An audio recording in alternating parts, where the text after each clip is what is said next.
I'm Austin Cheney here in the 13 WMAZ Weather Center, and even though we are dealing with this beautiful weather today and it's cool, it is still hurricane season, and the National Hurricane Center is watching this big area of showers and thunderstorms here in the Gulf of Mexico. They're calling this potential Tropical Cyclone 16. Basically, they expect this to become a tropical storm here very shortly, and they've gone ahead and started issuing those tropical storm watches and, of course, the projected path. So when this system becomes Tropical Storm Nestor, here's where the Hurricane Center expects it to go. It will be going northeast through the Gulf of Mexico, slowly gaining strength as it does so. And late in the day, Friday or early on Saturday, is when the Hurricane Center expects this to approach the panhandle of Florida there as a tropical storm with winds of about 50 miles an hour.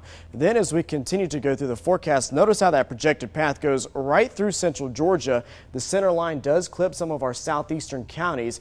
And this time, the system will be going through a bit of a transition. They'll call it a post-tropical cyclone at this time.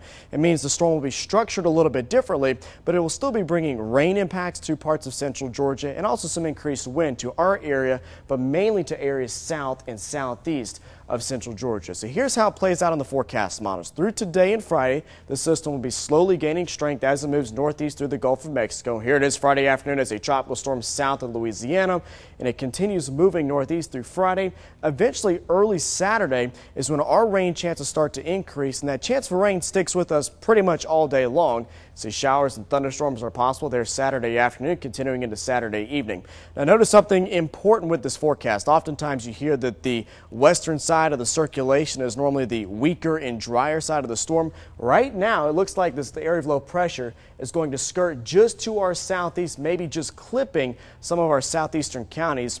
And that's going to keep most of central Georgia on the less impactful side of the storm. So hopefully that trend continues.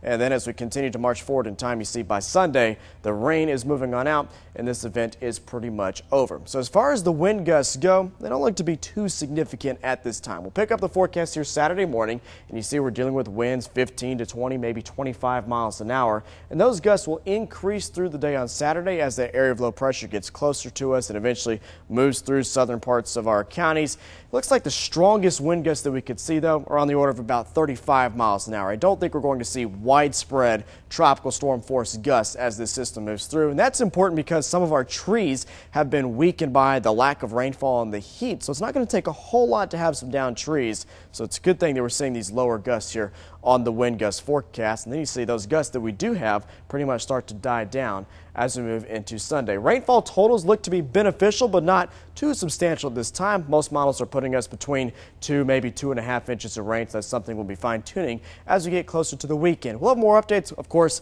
on the web, on Facebook, and coming up later today on 13 WMAZ News.